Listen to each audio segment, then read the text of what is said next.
One of the things I found with this kind of historical research is that not all the letters are the same height. So I tend to use 3 line heights, but in some cases I've had to use 2 because of the sort of scale and proportion of the letters. So I'm just going to pick up where I left off yesterday.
So I'm using a Hunt 22B nib with Monteverdi ink. So this is the Airnight ink. Now I might find that once I swap to the nib, that it's actually a little bit more difficult to achieve the same effect.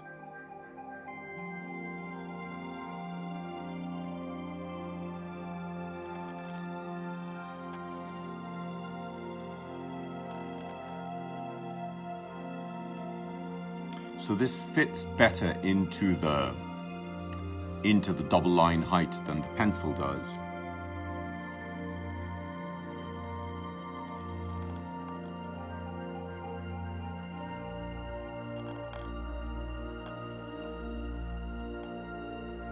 And it's these little things that become slightly more problematic with a pencil, because of course, you know, if you do that and you come up, the tendency is to come down. So to come up and down with a little pressure and out requires a lot more patience.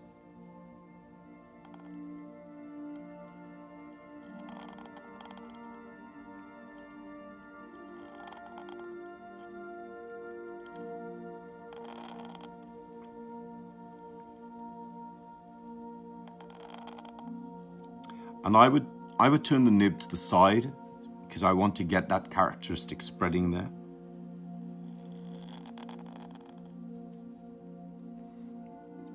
I wouldn't apply pressure at the top here because I'm also having to be conscious of what the nib is capable of doing versus what the pencil can do.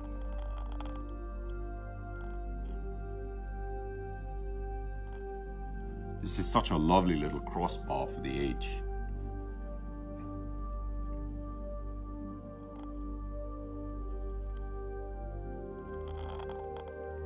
And because the nib is so much finer, I'm having to sort of make some really interesting decisions, because I took these variations down because of very slight variations. So here you can see I've gone up, up, up, up, tight, over and down. Whereas here I've gone up, up, up, up, up, up, up, up, over, under, and down. So it's, it's just a tiny, tiny variation that makes a real difference when you're using a nib.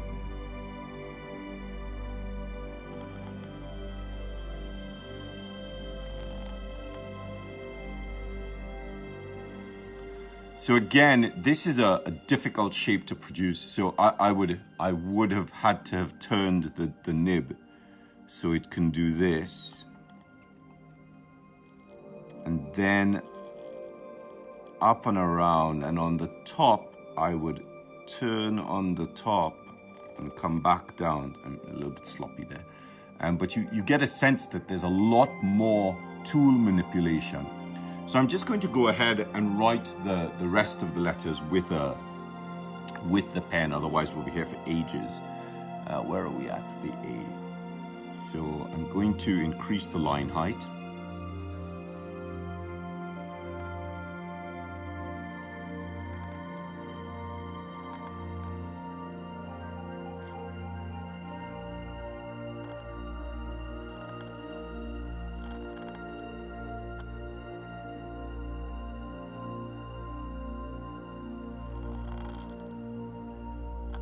And this is where we start sort of departing from, that sense of sticking on the 55.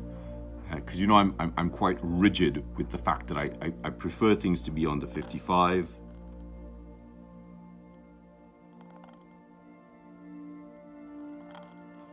And when I do a B, my B is much narrower.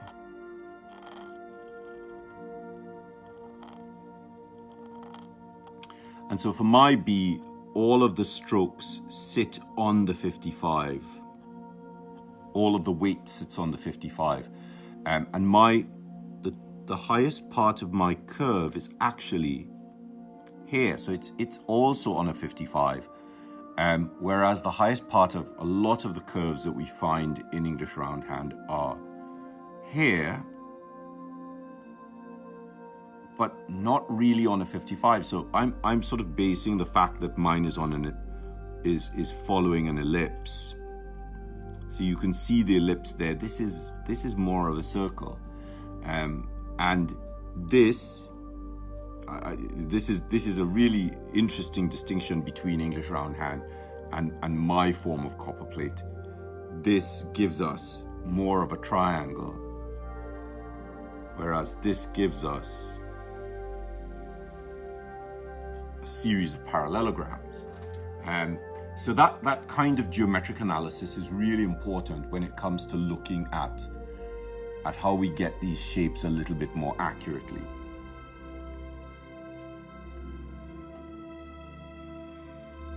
So we're going to move on.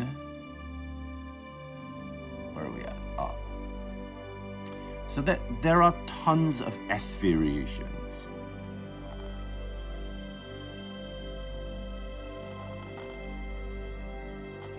Note, this is the 55 here, so this is just off the 55. And it really is trying to sort of, let's see, how do we do this? It really is trying to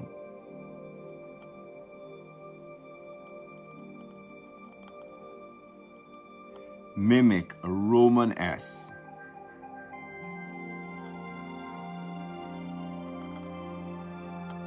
At an angle. Again, that's the 55. There's that sort of not quite vertical, because remember, that's your baseline. It's sort of tilted off the vertical, but it's sort of between the 55 and the vertical. So it gives you roughly about 35 degrees to play with from 55 to the vertical. Obviously, you're not going to aim for 90 degrees. Where are we at? Do we have space here? Let's do this W. So the W is bigger.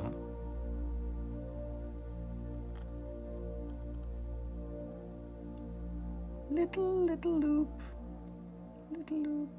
little bit of pressure, no loop, straight line, little loop, little bit of pressure, no loop, oh, little loop, and a smaller loop, and a little wiggle. So little loop, as opposed to a loop, a bigger loop. So, when I'm doing this, I also ascribe, slightly higher voice, a slightly higher pitch in my voice to showing us, to sort of how the line is expressing itself. So I'm going to do one more line. And these vary between 2 and 3. So I'm just going to move this up a little bit. At 2 and 3, where are we at?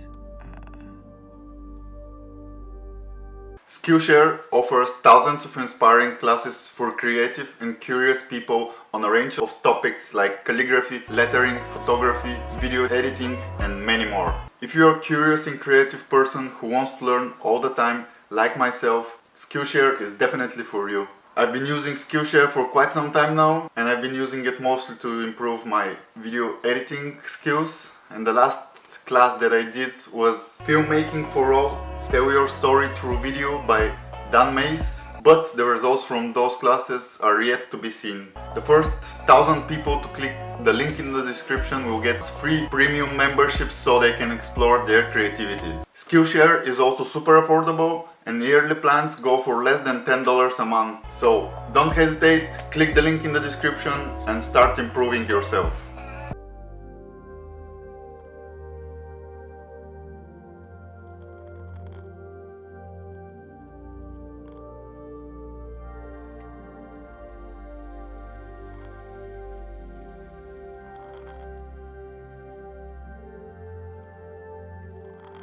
I found this really fascinating with the M's because in a lot of the historical letter forms, this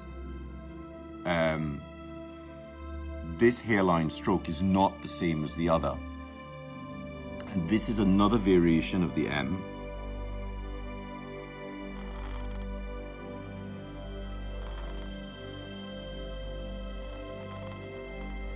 Where we have what I call a wiggle. So I tend to dissuade students about the wiggle because it's not on the 55. It alters the structure of the letter substantially. But the way that they coped with the wiggle so these letters are from the 18th century. The way that they coped with the wiggle in the 18th century is really quite ingenious. They used a double pressure release, 1 release, 2 release, and 3. So if you look at these two together, this looks dramatically more compressed than this does because there's a little bit of emphasis or wasting in the middle of the line there.